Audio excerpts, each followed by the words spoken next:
going to be in jail for the rest of his life. I think he's probably going to get think he's hit up. insane, though?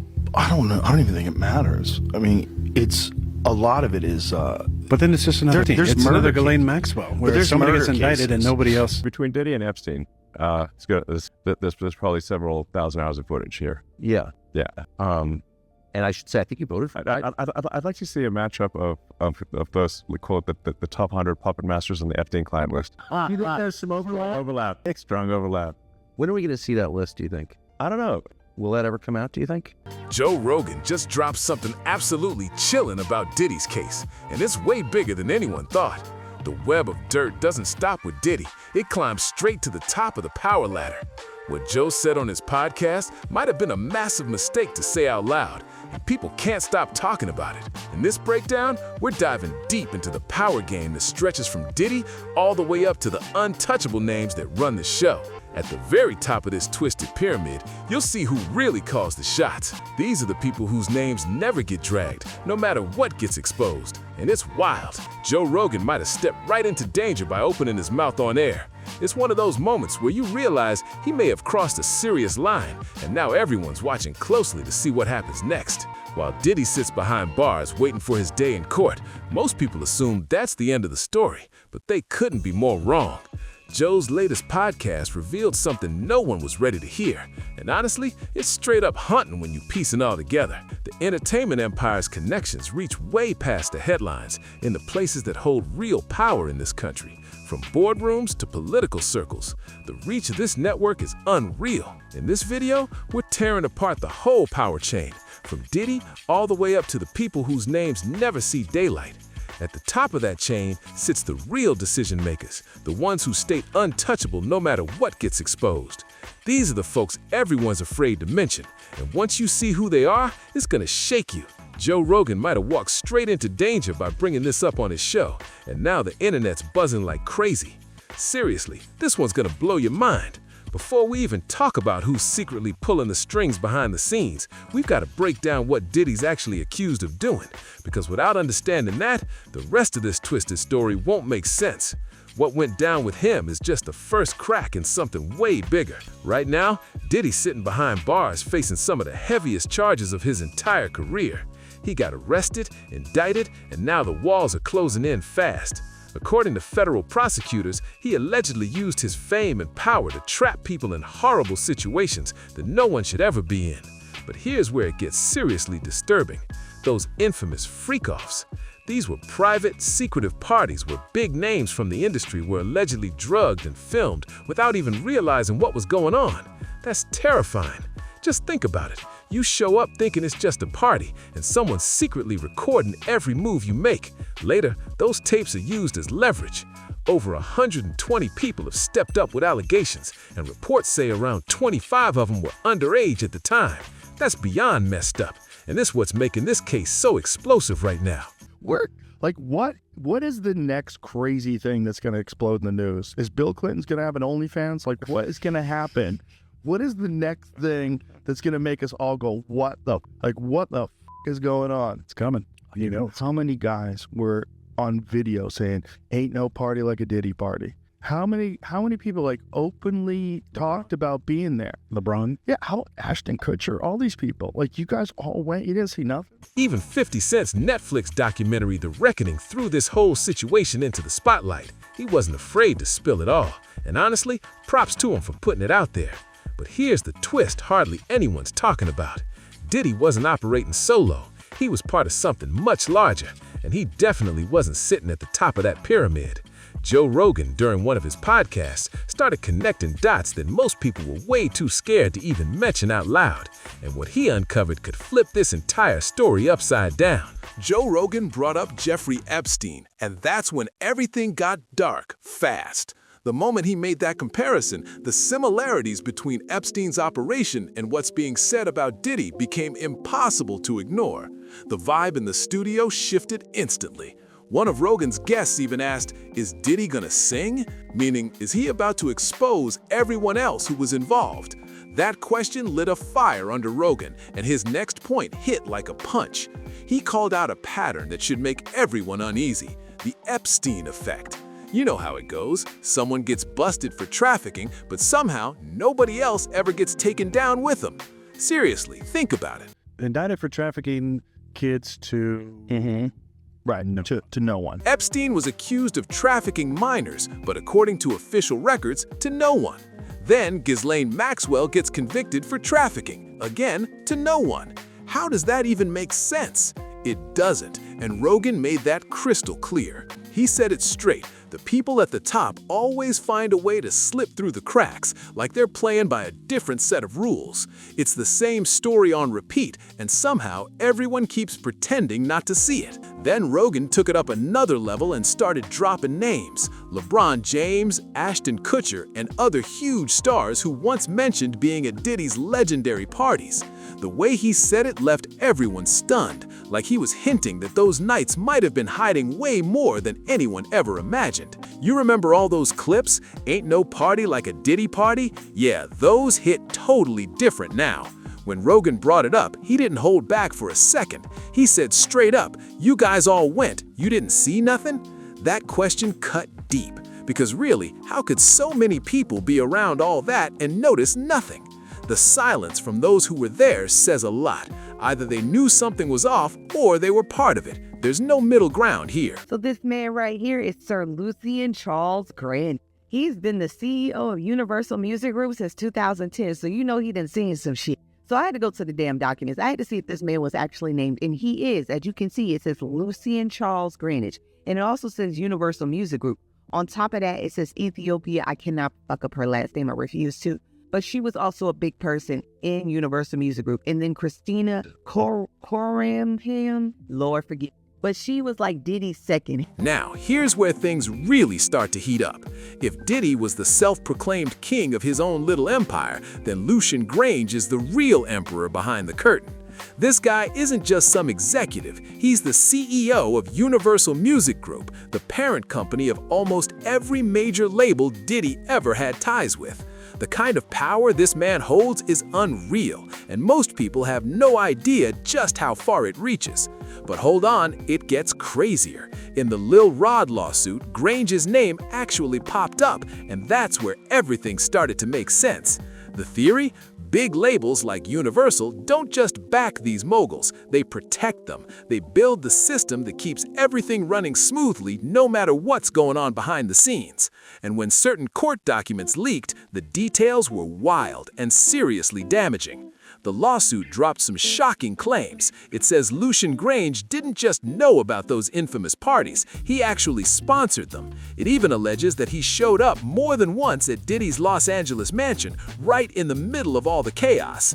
According to those legal filings, these parties weren't just wild nights. There were reports of explicit workers and even underage girls being present.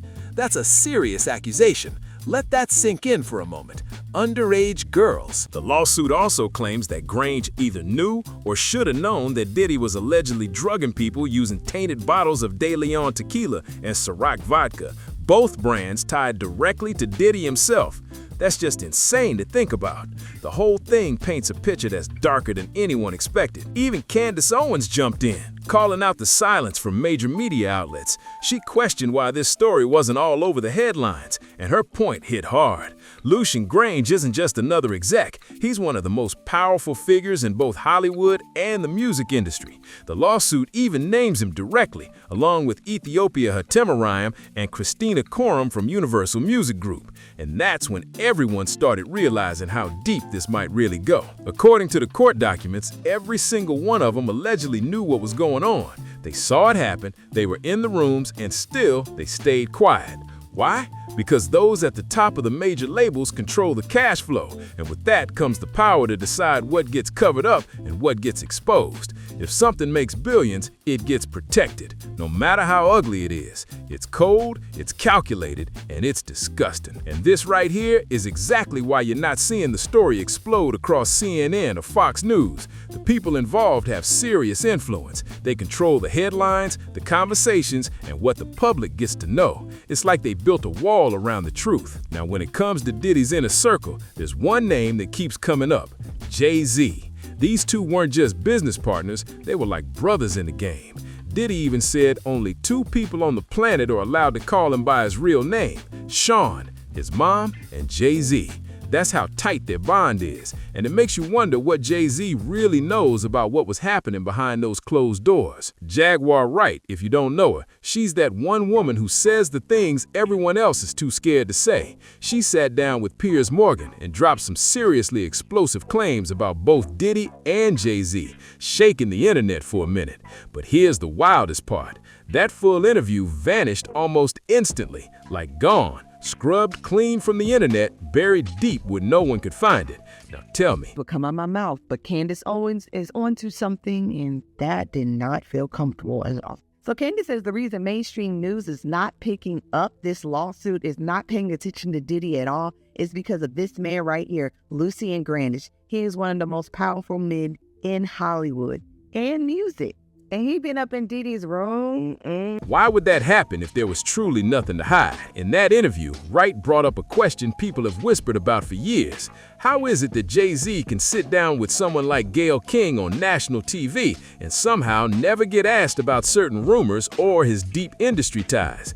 Doesn't that seem suspicious? She didn't bite her tongue either. Wright called both Diddy and Jay-Z monsters, saying their power has been crushing the industry for decades. That kind of statement doesn't come lightly, and people definitely paid attention. Then things got even more interesting. Out of nowhere, Jay-Z's own high-profile attorney suddenly got tied up in Diddy's legal mess, and everyone's left wondering, is that just some weird coincidence, or is there something way bigger happening behind those closed doors that the public isn't supposed to see? Have these guys, like a Jeffrey Epstein type guy, who works with the elite clientele. It's all movie stars, big-time politicians, world leaders, scientists, Nobel Prize winners, and they all meet together and have fascinating conversations and cocktails, and there's beautiful girls everywhere. Of course. What a great idea. Right. And if you're naive and you don't understand honeypots, Just a quote from Maria Farmer, who was one of the accusers from what was inside the house in New York. Jay-Z has never once stepped forward to address any of these rumors, not a single word. And in today's world, silence doesn't look neutral anymore. It looks like a choice, a very intentional one.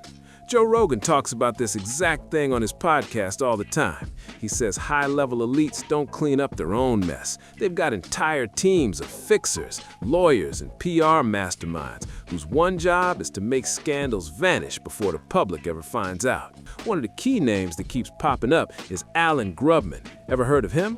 Probably not, and that's the whole point. This guy is a power attorney who's represented everyone from Diddy to Bruce Springsteen. He's one of those behind-the-scenes players that tie the whole entertainment world together. These are the real industry elites, the people operating quietly in the shadows while controlling what the world gets to see. They're the ones drafting the NDAs that keep victims silent for decades, 20, even 30 years. That's how deep the control runs. They're untouchable because they don't just control money, they control information. And in that world, information isn't just power, it's everything. Rogan's even talked about this with former CIA officer Mike Baker on his show, and every time they end up landing on the same disturbing comparison. Diddy's so-called freakoffs and Jeffrey Epstein's secret island operation. The parallels are just too hard to ignore. The theory isn't that Diddy was some kind of criminal mastermind pulling all the strings, not at all. The real idea is that he was just a facilitator, someone strategically placed to handle a specific role for the people above him. Think about it for a second. If Diddy was really filming those wild parties like the federal indictments claim, then the real question becomes, who were those videos meant for? Who wanted those recordings so badly? there were monitors inside this cabinet. I looked on the cameras and I saw toilet, bed, toilet. She said, visibly spooked. Like, I'm never going to use the restroom here and I'm never going to sleep here. You know what I mean? It was very obvious that they were like monitoring private moments. Yeah. Maria Farmer was the one who worked at Epstein's office in New York, I think. And this was the house, Jamie? Yeah, I was looking up stuff on the house. That was like what. I wonder if the house still has fucking cameras in it somewhere that they haven't found yet. That's where things get chilling, because the people above him, the real power players, could be the hidden John Does sitting quietly in the background. We're talking about politicians, billionaires, CEOs, and high-ranking elites who allegedly treated Diddy's parties like their own private playgrounds. And here's the part that'll make your jaw drop. Reports say there could be thousands of hours of footage, not just from Diddy's events, but possibly linked to Epstein's tapes too. If that turns out to be true, we're not just looking at a scandal, we're staring at a massive, decades-long blackmail network that's been running under everyone's nose. Even Elon Musk hinted at this on Joe Rogan's podcast, suggesting there's way more to these connections than anyone's daring to say out loud. The idea is that certain political figures get massive backing from billionaires, not out of loyalty, but out of fear. They're terrified that if the wrong person rises to power, the truth could spill out, and with it, those secret lists. The Epstein client list, the Diddy party list, names that have been whispered for years. Even powerful figures like Reid Hoffman and Bill Gates have been mentioned as people who might be a little too nervous about what could surface if everything came to light. And when Joe Rogan asked Elon Musk directly if Reid Hoffman seemed nervous, Elon didn't hesitate. He just said one word, yes. That single word spoke volumes. Definitely, I don't know. Yeah, you'd have to scan the shit out of that house. You'd have to take the walls apart. There's probably listening devices inside the walls. Like, who knows? If this was like really an intelligence operation, yeah, they probably had that house fully wired. This is where the whole facilitator model starts to make sense. Guys like Epstein and Diddy allegedly created safe spaces for the powerful, hidden environments where politicians, executives, and celebrities who couldn't risk being seen out in public could let loose without limits. But here's the dark twist. That freedom was a setup, a trap that tied everyone together through secrets that could destroy careers in an instant. These weren't just flashy party spots, they were honeypots, carefully built traps where the most powerful people on the planet could be watched, recorded, and controlled without even realizing it. Joe Rogan broke it down perfectly. He said if this whole thing wasn't being run by some kind of intelligence operation, then it had to be the work of one seriously twisted genius who figured out the ultimate way to compromise everyone. Think about it. They'd make guests hand over their phones at the door, promise total privacy, and tell them no one will ever know. But behind the scenes, hidden cameras were rolling everywhere, capturing everything, every move, every conversation, all stored as potential leverage. That's not just sneaky, that's straight up diabolical. Then Rogan asked a real question that made everyone stop and think. Was Diddy working for someone even higher up, or did he just lose control of his own game? Elon Musk even brought Jennifer Lopez into the conversation, not for gossip, but for credibility. His point hit hard. If people were that close to Diddy for so many years, where were the warnings? Where were the red flags? J-Lo dated him, attended events, walked red carpets. She saw the world around him up close. So Rogan posed the question no one wanted to hear. How many people did she warn? And the answer? 0. That silence opened up a truth nobody was ready to face. Maybe the people closest to him didn't just stay quiet. Maybe they chose to. If someone was sitting right there and did his inner circle and never said a single word, what does that really mean? Either they were completely clueless about what was happening, which sounds nearly impossible given how deep things supposedly went, or they knew something and made the choice to stay silent. And that silence raises serious questions. Was it fear? Was it loyalty? Were they protecting their image or shielding someone even higher up the food chain? These are the questions people need to start asking out loud. Because when federal agents raided Diddy's homes, reports say they didn't just find a few videos, they uncovered thousands of hours of footage. Thousands! That's not random, that's organized. Jaguar Wright and Gene Deal both claimed this wasn't just about blackmail, it was about insurance, a way for Diddy to keep people in check without ever saying a threatening word.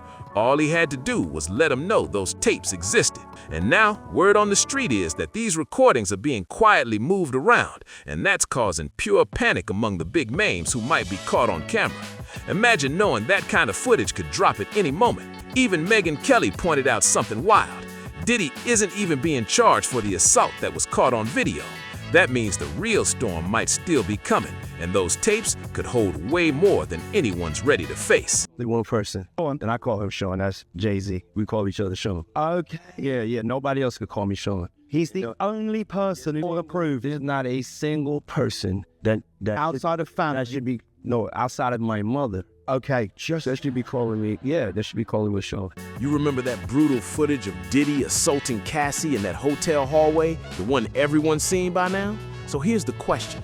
If he's not being charged for something that's right there on video for the whole world to see, what does that really tell you? It means something or someone is being protected, big time. That raises the real questions people are afraid to ask. Who's got all those other videos now? What's actually on them? And what would happen if thousands of famous faces suddenly got exposed doing things they never wanted the public to see? Maybe the scariest part of this whole situation isn't what's already out there. It's what's still being kept from us. When cameras get banned, footage gets buried, and secrets get sold to the highest bidder, you gotta ask, who's really running the show? Who's holding the remote behind the scenes? Then came the moment that made everyone stop and rewind 50 Cent's documentary, The Reckoning. In it, there's this one part that raised eyebrows, a quick shot of Bishop T.D. Jakes showing up during a segment about Diddy's parties. That couldn't be random, right? A lot of people online think it was a deliberate move, a coded message, but a message nonetheless. And when Bishop T.D. Jakes was finally asked about his name being tied to Diddy's circles, his response only made things worse. Instead of flat out denying it or saying I was never involved, he gave an answer that left everyone even more suspicious.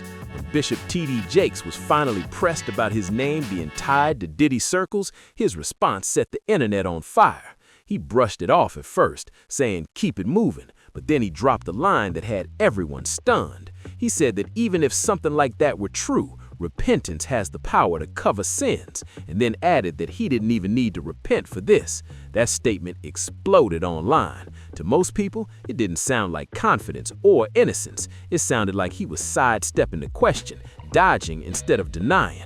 Jaguar Wright wasted no time jumping in. She called out the situation immediately, saying that if Bishop Jakes really was part of Diddy's party scene, it could only have been for two reasons: money or access. She described those exclusive gatherings as leverage zones, places where influence wasn't just built, it was weaponized. People got close, secrets got collected, and that information was later used to keep everyone in check. Then former bodyguard Gene Deal threw his own questions into the mix. He asked the one thing everyone else was thinking: why would a respected religious leader even show up at parties that insiders describe as anything but clean? He also hinted that whispers have been floating around about secret recordings, tapes that could eventually surface. And if those ever see the light of day, Gene said the conversation won't be about rumors or speculation anymore. It'll be about hard evidence, and that's when everything changes. It's no longer about rumors, it's about proof. Real, undeniable proof that could shake the entire entertainment world to its core. Some independent researchers have even started mapping this whole situation like a pyramid, and when you see it laid out, it's terrifying how perfectly it all fits together. At the bottom of the pyramid, you've got big names like Jay-Z and Beyonce. Powerful, yes, but still taking orders from higher up. In the middle tier sit the true gatekeepers: Oprah, Clive Davis, and a handful of record executives who decide who gets access to fame, money, and power.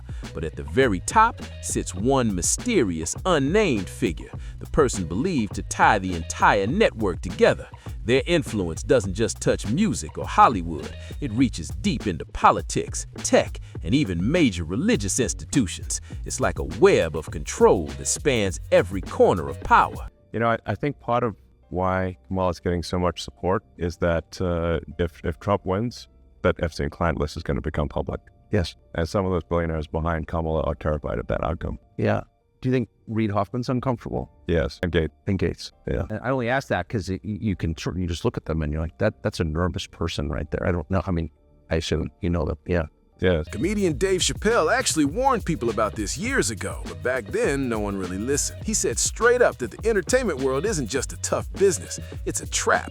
Not just bad deals or shady contracts, but an entire system built on manipulation and control. And when people asked him why he didn't just move his show to another network, his answer gave everyone chills because it hinted that the problem wasn't the network, it was the whole system itself. When Dave Chappelle walked away from his show, people thought he was crazy. But now, looking back, it feels like he might have been the only one who saw the trap coming. He said that once you reach a certain level in the industry, it's not about talent anymore, it's about control. Every contract, every appearance, every partnership is designed to keep you tied to the machine. He talked about invisible walls built by people who smile in your face but pull strings behind your back. And now, with all these revelations about Diddy, that warning hits harder than ever. See, Chappelle mentioned something that sticks with people to this day. He said that walking away wasn't about money, it was about freedom. He claimed that they tried to label him as crazy, just like they do with anyone who starts speaking too much truth. It's the same old move: destroy the messenger before anyone listens to the message. And here's the part that gives everyone chills. Some insiders believe Chappelle's sudden exit from Hollywood might have been connected to the same power structure now being exposed.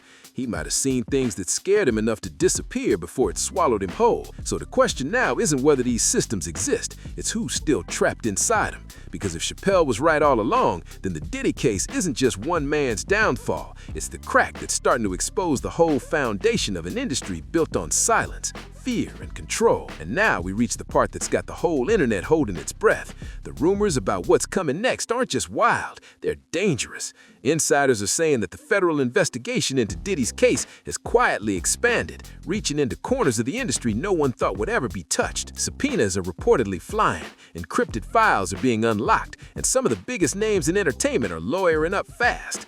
What's even crazier is how quiet Hollywood's been about it. No one's speaking up, no one's defending Diddy anymore. It's total silence. That kind of silence usually means one thing: people are scared. There's talk that the footage and documents being analyzed right now could name people we'd never expect. Grammy winners, studio execs, even a few political figures. If that evidence leaks, it could be one of the biggest scandals in modern history. But here's where it gets really eerie. A few journalists who started digging too deep into the story have suddenly gone dark. Social media wiped, articles pulled, podcasts deleted overnight.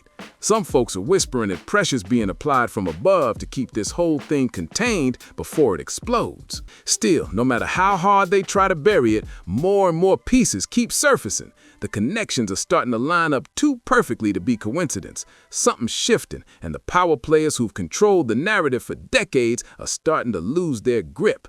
This isn't just about Diddy anymore. This could be the start of a chain reaction that tears open the hidden side of fame itself. Dave Chappelle once said that leaving Hollywood would have been like running from one plantation to another.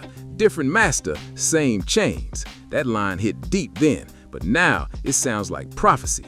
If someone as powerful and successful as Dave felt completely boxed in by the system, what does that say about everyone else still trapped inside it? What about the artists, the execs, even the newcomers just trying to survive without getting chewed up by the machine?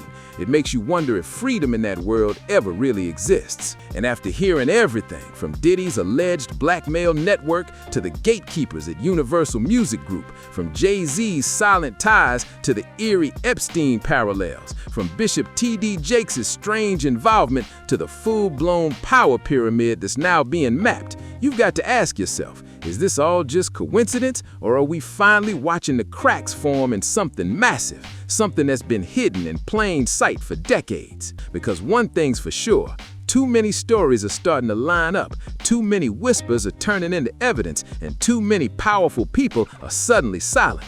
It's getting harder and harder to believe this is all just random noise. Maybe, just maybe, the truth we've all been ignoring is finally clawing its way to the surface. So now I've got to ask, what do you think is really happening here? Do you believe this is all connected, or is it just a storm of coincidences spinning out of control? Drop your thoughts in the comments below. I want to hear every theory. And don't forget to like, subscribe, and share this video. Let's get the conversation out there. Stay sharp, stay questioning, and I'll catch you in the next one.